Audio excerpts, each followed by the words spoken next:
While the Republican convention is going on, Donald Trump and the RNC has been in court fighting to make it harder to vote, and they are losing. Welcome back to Democracy Docket. I'm Marc Elias. And I'm Paige Moskowitz. Let's get started. In a major victory for voters, a federal court yesterday rejected a lawsuit from the Trump campaign and the RNC that was trying to throw out some mail-in ballots in Nevada. Yeah, not just some mail-in ballots. They want to throw out a lot of mail-in ballots. And they went to court and they lost. And this is, by the way, Paige, picking up from where we ended in 2020 when Donald Trump was last seen losing 64 lawsuits in the post-election. This was the first case that they filed in federal court for the 2024 election. And so it is fair to say they are now 0-1 in their litigation. But this case involved a very, very important issue, which is whether or not ballots that are mailed or deposited in the U.S. postal system prior to Election Day should be counted, even if they arrive at election offices a day or two after the election. This is something that has been a priority of the Republican National Committee and their allies to try to prevent. Let's remember, they want to make it harder to vote and easier to cheat. Part of making it harder to vote and part of cheating after the election is by not counting ballots. And so this is part of that overall national effort. And the battleground state of Nevada has been ground zero for that. And it is good to see that we are starting off with a victory there. My legal team was involved in helping defeat this. There unfortunately, Paige, is going to be more to come. And this is definitely a big deal, Mark. Some people may think, how many ballots are we talking about here? How many ballots could the RNC really be trying to throw out? But in 2022, in the midterm elections, Washoe and Clark County, the two biggest counties in Nevada, received over 45,000 ballots, mail-in ballots, in the 4 days after the election. These were ballots, from eligible voters, sent back by Election Day. The election officers just didn't receive them until a couple days after the election. That was 45,000 ballots. To give everyone a reminder, Biden beat Trump by about 34,000 votes in 2020. Senator Catherine Cortez Masto beat her Republican opponent in 2022 by about 8,000 votes. So when we're talking about the Republicans wanted to throw out mail-in ballots that were sent back by Election Day but received by election officials a couple days after, we're talking about votes that would make the difference in elections, that would determine who the winner would be in races all around the state. Right. And that's why they brought this lawsuit, right? They brought this lawsuit because they know that Democratic voters are more likely to vote by mail than Republican voters. Now, why is that? That is because Donald Trump has spent the last 4 years lying to his voters about vote by mail, right? There's nothing inherently about vote by mail that makes it less attractive to Republicans. It is only because Donald Trump and election deniers have been spreading misinformation and disinformation about voting by mail. So as a result, there has been a partisan benefit to having mail-in ballots count.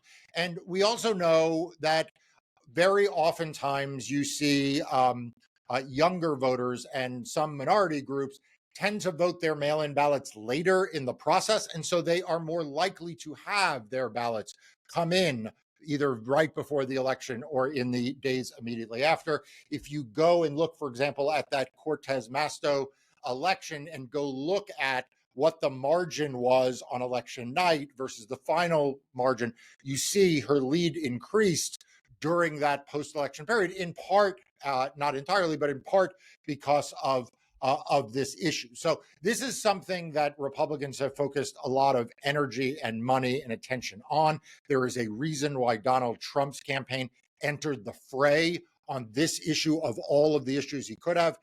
This is the one that his campaign entered into. So I wish, Paige, I could say that this was the end of the road in this case, but as we know, no Republican lawsuit ever ends until they have appealed and lost and appealed and lost and appealed and lost and lost and lost and lost.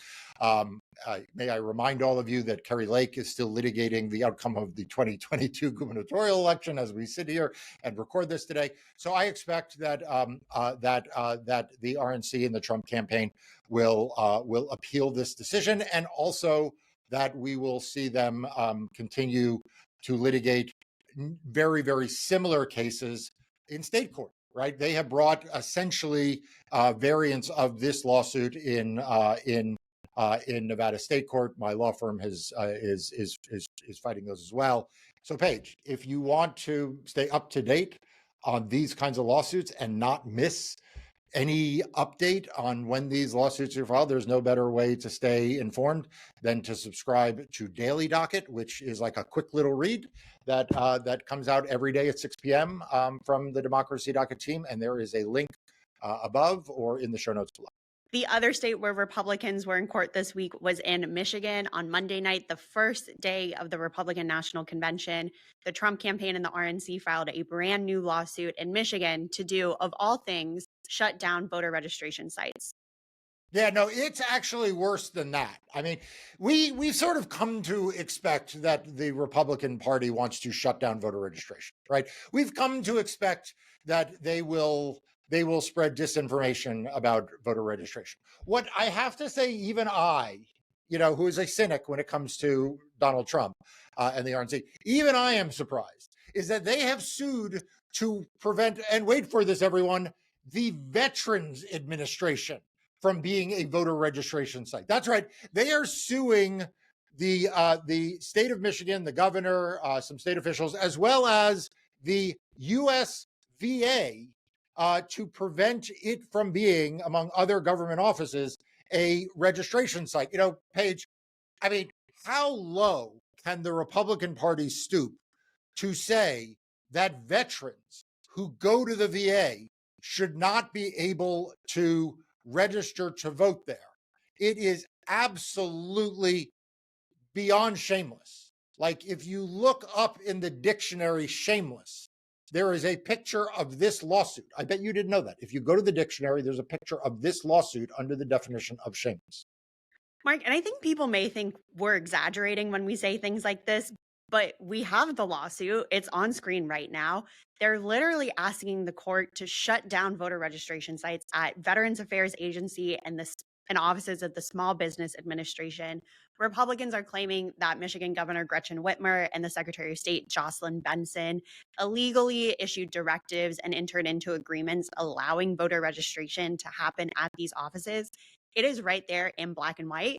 Republicans are trying to shut down voter registration sites at Veteran Affairs offices and Small Business Administration offices. Right. And think about this for a second. This is like a good example of how the Republican Party is able to desensitize us to the crazy voter suppression that they engage in, right? It was only a few weeks ago, Paige, that they were saying, oh, look, all of these non-US citizens are being registered to vote. Remember that, the whole fear mongering that they did about non-citizen voting? Well, have you noticed that is sort of fallen off the radar screen? They're not talking about that. And so who are they targeting? The Veterans Administration and the Small Business Administration. I mean, I just have to think that if you were to go someplace in America where you were not likely to find non-US citizens trying to register to vote, the VA might be among the places where you would have the lowest incidence of non-citizen registration, right? So that whole thing about being concerned about only citizens registering, was all a bunch of nonsense. It was all a bunch of pretense. It was a way to give a permission structure for them to oppose voter registration for everyone. And there is nothing that illustrates this more, Paige, than this stunt where in Michigan, in the middle of their Republican convention, when they are claiming to be the party of our nation's military and the people who have fought and served in our nation's military, that they have targeted the VA and the SBA. The argument that Republicans are making here is that Whitmer and Benson are in violation of state law and the National Voter Registration Act. But really what they're arguing is kind of a light version of the independent state legislature theory, and saying that only the Michigan legislature has the express authority to designate offices as voter registration sites. The Secretary of State and the governor don't have the authority to do that. Right. And it is actually a form of the independent state legislature theory. This is the fringe theory that conservative lawyers and the Republican Party have been peddling now for years without any success. To many people's surprise, they brought it to the U.S. Supreme Court, and even this U.S. Supreme Court, the current conservative Supreme Court, said no to this ISL theory. But what this theory says is that because the Constitution says that state legislatures can set the time, place, and manner of federal elections, subject to congressional override, that means that it is only the legislatures, that there's no role for the state courts, which was the issue that came up when ISL was before the Supreme Court in the North Carolina redistricting case. We'll put a link in the show notes to that case. And here it is essentially saying that the governor has no role in, for example, designating offices where people can register to vote.